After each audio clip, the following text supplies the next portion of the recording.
2018 പ്രളയത്തിൽ വലിയ സാമ്പത്തിക നഷ്ടവും അതിനേക്കാൾ വലിയ സാംസ്കാരിക നഷ്ടവും അനുഭവിക്കേണ്ടി വന്ന ഒരാളാണ് ഞാൻ. സാമ്പത്തികമായിട്ട് ഏതാണ്ട് 3 ലക്ഷത്തോളം രൂപ വീട് പുതുക്കി പണിയാൻ മറ്റ് ഗൃഹോപകരണങ്ങൾ വാങ്ങിക്കാനും വേണ്ടി ചിലവായി എന്നാണ് എൻ്റെ ഓർമ്മ. സാംസ്കാരികമായിട്ടുള്ള നഷ്ടമെന്ന് വെച്ചാൽ എൻ്റെ പുസ്തക ശേഖരത്തിൻ്റെ ഗണ്യമായൊരു ഭാഗം, പ്രത്യേകിച്ച് സാഹിത്യ കൃതികൾ, ഈ പ്രളയം കൊണ്ടുപോയി എന്നുള്ളതാണ്. രാഷ്ട്രീയ പുസ്തകങ്ങൾ ഷെൽഫിൻ്റെ മുകളിലെ തട്ടിൽ, സാഹിത്യകൃതികൾ അടിയിലെ തട്ടിൽ, ബാക്കിയുള്ളത് നിലത്ത് ഒരു പലക ഇട്ടുകൊണ്ട് വെച്ചിരുന്നത്. ഈ പലകപ്പുറത്തിരുന്നതും പോയി, ഷെൽഫിൻ്റെ താഴത്തെ തട്ടിലിരുന്ന പുസ്തകങ്ങളും നഷ്ടപ്പെട്ടു. സാമ്പത്തിക നഷ്ടം നമുക്ക് പരിഹരിക്കാവുന്നേ ഉള്ളൂ. പക്ഷേ ഈ സാംസ്കാരിക നഷ്ടം, അതിൽ തന്നെ ഇനി ഒരിക്കലും തിരിച്ചു കിട്ടാത്ത രീതിയിലുള്ള പുസ്തകങ്ങൾ എന്നേക്കുമായിട്ട് നഷ്ടപ്പെട്ടു. ആ ആഘാതത്തിൽ നിന്ന് ഞാൻ ഇന്ന ദിവസം വരെ കരകയറിയില്ല. അപ്പോൾ ഇങ്ങനെ ഒരു പ്രളയം ഉണ്ടായതിൻ്റെ ഉത്തരവാദിത്തം പ്രധാനമായിട്ടും അത് ദേവേന്ദ്രനാണ്. കാരണം ഭയങ്കര മഴയായിരുന്നു. ജൂലൈ മാസം മുതൽക്ക് മഴയായിരുന്നു. ഓഗസ്റ്റിൽ പിടിച്ചാൽ കിട്ടാത്ത മഴയായിരുന്നു. ഓഗസ്റ്റ് 15, 16 ദിവസങ്ങളിൽ അതിഭയാനകമായ രീതിയിൽ മഴ പെയ്തു. പെരിയാർ എന്ന് പറയുന്ന നദി കര കവിയുന്നത് ഞാൻ അന്നാണ് ആദ്യമായിട്ട് കണ്ടത്.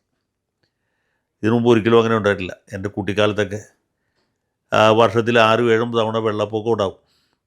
പക്ഷേ അന്നൊന്നും കാണാത്ത രീതിയിൽ രൗദ്രഭാവത്തിൽ പെരിയാറിനെ കണ്ടത് അന്നാണ്. പെരിയാർ കര കവിഞ്ഞു. വലിയ നഷ്ടം നാട്ടുകാർക്കുണ്ടായി. നിരവധി കന്നുകാലികൾ ചത്തു. മനുഷ്യർ തന്നെ ധാരാളം പേര് മരിച്ചു. 600ഓളം പേർ മരിച്ചു കേരളത്തിലെമ്പാട് പോയിട്ട്. അതിൽ വെള്ളപ്പൊക്കത്തിലല്ല, അധികം പേരും മലയിടിഞ്ഞിട്ടാണ് മരിച്ചത്. അപ്പം അങ്ങനെ ഒരുപാട് നാശനഷ്ടങ്ങളെ നമുക്ക് ഓരോരുത്തർക്കും ഓർമ്മയുണ്ട്.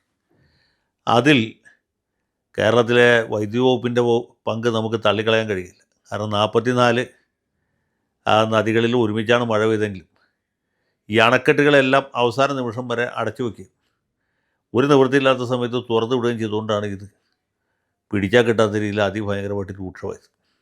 അന്ന് മുതലൊക്കെ ഇലക്ട്രിസിറ്റി വകുപ്പിനെയും ഇലക്ട്രിസിറ്റി ബോർഡിനെയും ബന്ധപ്പെട്ട ഉദ്യോഗസ്ഥരെയൊക്കെ ആളുകൾ കുറ്റപ്പെടുന്നുണ്ട്. വലിയൊരളവ് വരെ ഇതിന് പഴി കേൾക്കേണ്ട വന്നത് അന്ന് വിദ്യുശക്തി മന്ത്രിയായിരുന്ന നമ്മുടെ പ്രിയങ്കരനായ മണിയാശാനാണ്. തീർച്ചയായിട്ടും സർക്കാരിൻ്റെ കെടുകാര്യസ്ഥ ഉണ്ടായിരുന്നു. ജലവിഭവ വകുപ്പിൻ്റെയും അതുപോലെ തന്നെ വൈദ്യുതി വകുപ്പിൻ്റെയും കെടുകാര്യസ്ഥത, ഉത്തരവാദിത്ത രാഹിത്യം ഇതിലുണ്ടായിരുന്നു എന്നുള്ള കാര്യം എല്ലാവർക്കും അറിയാം. പക്ഷേ ഇപ്പോൾ ഈ കഴിഞ്ഞ ദിവസം പുറത്തു വന്ന ഓഡിയോ ക്ലിപ്പ് ബഹുമാനപ്പെട്ട മന്ത്രി കെ കൃഷ്ണൻകുട്ടിയുടെ ശബ്ദത്തിലാണ്. അദ്ദേഹം കുറ്റപ്പെടുത്തുന്നത് മുമ്പ് ജലവിഭവ വകുപ്പ് മന്ത്രിയായിരുന്ന മാത്യു ടി തോമസിനെയാണ്. മാത്യു ടി തോമസും ഈ ജലവിഭവ വകുപ്പിലെ ചില ഉദ്യോഗസ്ഥന്മാരും ഒത്തുകളിച്ച് സ്വകാര്യ കമ്പനിക്ക് ലാഭം ഉണ്ടാക്കാൻ വേണ്ടിയിട്ടാണ് പ്രളയം ഉണ്ടാക്കിയത് എന്നാണ് കൃഷ്ണൻകുട്ടി ആശാൻ്റെ ആരോപണം. ഞാനത് സൂക്ഷ്മമായിട്ട് കേട്ടു. സത്യം പറഞ്ഞാൽ ഈ കൃഷ്ണൻകുട്ടിയുടെ കൊതിക്കറിവാണ് അതിൽ പ്രതിധ്വനിക്കുന്നത്. മാത്യു ടി തോമസിനെ എനിക്ക് ഒരുപാട് കൊല്ലമായിട്ടറിയാം. കേരള സംസ്ഥാനം കണ്ട ഏറ്റവും സംശുദ്ധമായ പൊതുജീവിതം നയിക്കുന്ന വ്യക്തികൾ അപൂർവത്തിൽ അത്യപൂർവം പേരിൽ ഒരാളാണ് മാത്യു ടി. അദ്ദേഹത്തിൻ്റെ ശത്രുക്കൾ വരെ ഇത് സമ്മതിക്കും. ഇദ്ദേഹത്തിനെതിരെ തിരുവല്ലയിൽ മത്സരിക്കുന്ന വർഗീസ് മാമനും അനൂപ് ആൻ്റണിയും വരെ ഇക്കാര്യം സമ്മതിക്കും എന്നാണ് എൻ്റെ വിശ്വാസം. കാരണം നമ്മുടെ രാഷ്ട്രീയത്തിൽ വിശുദ്ധന്മാരായ ആളുകൾ വളരെ കുറവാണ്. കൈക്കൂലി വാങ്ങിക്കാത്തവർ വളരെ വളരെ വിരളമാണ്. ഇദ്ദേഹം നേരത്തെ ട്രാൻസ്പോർട്ട് മന്ത്രിയായിരുന്നപ്പോഴും പിന്നീട് ജലവിഭവ മന്ത്രിയായിരുന്നപ്പോഴും ഇപ്പോൾ വെറും MLA മാത്രമായിട്ടിരിക്കുമ്പോഴും സംശുദ്ധമായ പൊതുജീവിതം നയിക്കുന്ന ആളാണ്. ഒരുപക്ഷെ AK ആൻ്റണി കഴിഞ്ഞാൽ സ്വന്തം പ്രതിച്ഛായയെക്കുറിച്ച് വലിയ വിശ്വാസമുള്ള ഒരാളാണ്. അതുകൊണ്ടാണ് അദ്ദേഹം തിരുവല്ലയിൽ നിന്ന് വീണ്ടും വീണ്ടും ജയിക്കുന്നത്. അല്ലാതെ അദ്ദേഹത്തിൻ്റെ പാർട്ടി ഒരു വലിയ രാഷ്ട്രീയ ശക്തി ആയതുകൊണ്ട്, ഈവൻ ഇടതുപക്ഷ പ്രസ്ഥാനം പോലും അത്രയും ശക്തമാണ് തിരുവല്ലയിൽ എന്നുള്ളതുകൊണ്ടും അല്ല. തിരുവല്ല ഒരു UDF മണ്ഡലമാണ്. ഇദ്ദേഹം നിരന്തരമായിട്ട് ജയിക്കുന്ന അദ്ദേഹത്തിൻ്റെ വ്യക്തിപരമായ പ്രതിച്ഛായ കൊണ്ടാണ്, സംശുദ്ധമായ പൊതുജീവിതം ഉള്ളതുകൊണ്ടാണ്.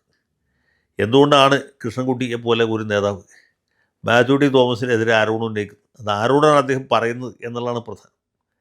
മാത്യു ടി തോമസിനെ കുറിച്ച് ഈ പള്ളു പറയുന്നത് പാർട്ടിയിലെ അന്നത്തെ 3ാമത്തെ MLA ആയിരുന്ന CK നാണുവിനോടാണ്.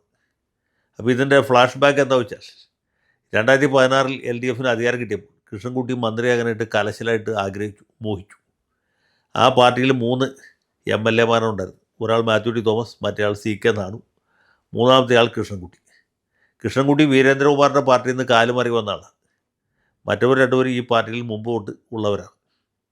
അപ്പോൾ കാലുമാറി വന്ന ആ കൃഷ്ണൻകുട്ടിക്ക് മന്ത്രിയാവണം.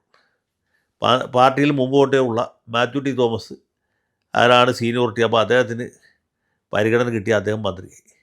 ആ സ്ഥാനത്ത് നിന്ന് ഇദ്ദേഹത്തെ ഇറക്കാൻ വേണ്ടി കളിക്കുന്ന പൂഴിക്കടകനാണ് നിങ്ങൾ ഈ ഓഡിയോ ക്ലിപ്പായിട്ട് കേട്ടത്. കൃഷ്ണൻകുട്ടിക്ക് തന്നെ അറിയാൻ പറയുന്നത് കള്ളമാണ്, യാതൊരു സത്യവുമില്ലാത്ത കാര്യങ്ങളാണ് എന്നുള്ളത്. കേൾക്കുന്ന സി കെ നാണുവിനും ഇതറിയാം. ഏതായാലും 2.5 വർഷം കഴിഞ്ഞപ്പോൾ മാത്യുവിനെ കൊണ്ട് രാജിവെപ്പിക്കാൻ മന്ത്രി കസേരയിൽ കയറി ചടഞ്ഞുകൂടിയിരിക്കാനും കൃഷ്ണൻകുട്ടിക്ക് സാധിച്ചു എന്നുള്ള അദ്ദേഹത്തിൻ്റെ മിടുക്ക് നമ്മളത് അംഗീകരിച്ചു. 2021 മുന്നണിക്ക് വീണ്ടും ആ ഭൂരിപക്ഷം കിട്ടിയപ്പോൾ മാത്യു ടി തോമസിനെ തള്ളി മാറ്റി വൈദ്യുതി മന്ത്രിയുടെ കസേരയിൽ കയറിയിരിക്കാനും കൃഷ്ണൻകുട്ടിക്ക് സാധിച്ചു. അതും അദ്ദേഹത്തിൻ്റെ മിടുക്ക്, അദ്ദേഹത്തിൻ്റെ കഴിവ്. ഈ ചെട്ടിമിടുക്ക് അല്പം കുറവുള്ള ആളാണ് മാത്യു ടി തോമസ്. അദ്ദേഹം ഒരു അന്തസ്സുള്ള കുടുംബത്തിലാണ് ജനിച്ചത്. അദ്ദേഹത്തിൻ്റെ പിതാവ് ഒരു വൈദികനുമാണ്. അപ്പോൾ ഒരു നിലവിട്ടാൽ താഴാൻ അദ്ദേഹത്തിന് സാധിക്കുകയില്ല. മാത്രവുമല്ല മാസാമാസം ദേവഗൗഡയ്ക്ക് കപ്പം കൊടുക്കാനുള്ള കാശും ഇദ്ദേഹത്തിൻ്റെ കയ്യിലില്ല. അങ്ങനെ കൃഷ്ണൻകുട്ടി മന്ത്രിയായി, മാത്യു മന്ത്രിയായില്ല. അതിലും അദ്ദേഹത്തിന് പരിഭവമൊന്നുമില്ല. ഇത്തവണ വലിയ മത്സരത്തെ അഭിമുഖീകരിച്ചുകൊണ്ടിരിക്കുമ്പോഴാണ് പഴയ പാർട്ടിക്കാരനായിരുന്ന ഒരു വിദ്വാൻ, ഇപ്പോൾ അയാൾ കോൺഗ്രസിൻ്റെ എന്തോ കീഴ് സിൽബന്തിയായിട്ട് നിൽക്കുകയാണ്. അദ്ദേഹം ഈ കയ്യിലിരുന്ന ബോംബ് പൊട്ടിച്ചു. ഇത് കേട്ടവരൊക്കെ മാത്യു ടി തോമസ് ഒരു സത്യസന്ധനല്ല, അഴിമതിക്കാരനാണ് എന്ന ധാരണയിലെത്തി. ഇതാണ് സത്യം. കൃഷ്ണൻകുട്ടിക്ക് തന്നെ അറിയാൻ പറഞ്ഞത് കള്ളമാണ്. കൃഷ്ണൻകുട്ടി പിന്നെ അതിലും വലിയ കള്ളനായതുകൊണ്ട് പുള്ളി പറയുന്നത് എന്താണ് ആർട്ടിഫിഷ്യൽ ഇൻ്റലിജൻസാണ്, അല്ലാതെ പുള്ളി പറഞ്ഞതല്ല എന്ന് പറയുമ്പോൾ കൃഷ്ണൻകുട്ടിക്കും അറിയാം കൃഷ്ണൻകുട്ടി പറഞ്ഞത് തന്നെയാണ്. കൃഷ്ണൻകുട്ടി പറഞ്ഞത് പള്ളു പറഞ്ഞതാണ് എന്നും ഇതിൽ യാതൊരു സത്യവുമില്ല എന്ന കാര്യവും കൃഷ്ണൻകുട്ടിക്കറിയാം. ഏതായാലും ഇന്നത്തെ കാലത്ത് കലികാലമാണ്. 21-ാം നൂറ്റാണ്ടിൽ കൃഷ്ണൻകുട്ടിയെ പോലുള്ളവർക്കാണ് യോഗ്യത, അല്ലാതെ മാത്യു ടി തോമസിനെ പോലെ ശുദ്ധന്മാരായ ആളുകൾക്കല്ല. ഏതായാലും മാത്യു ടി തോമസ് തിരുവല്ലയിൽ വീണ്ടും ജയിക്കുമോ ഇല്ലയോ എന്ന് പറയാൻ ഞാൻ ആളല്ല. കാരണം വലിയ മത്സരത്തിനാണ് അദ്ദേഹം നേരിടുന്നത്. ഒരു ഭാഗത്ത് സർവ്വസന്നാഹങ്ങളുമായിട്ട് വർഗീസ് മാമൻ നിൽക്കുന്നു, മറുഭാഗത്ത് നരേന്ദ്രമോദിയുടെ കൈവപ്പുള്ള അനൂപ് ആൻ്റണി മത്സരിക്കുന്നു. ഇത് രണ്ടിനും ഇടയ്ക്കാണ് മാത്യുവിൻ്റെ തെരഞ്ഞെടുപ്പ് ജീവിതം ഒരു വലിയ പ്രതിസന്ധിയെ നേരിട്ട് നിൽക്കുന്നത്. ഈ ധർമ്മയുദ്ധത്തിൽ അദ്ദേഹം തോറ്റുപോയില്ല എന്നാണ് എൻ്റെ വിശ്വാസം.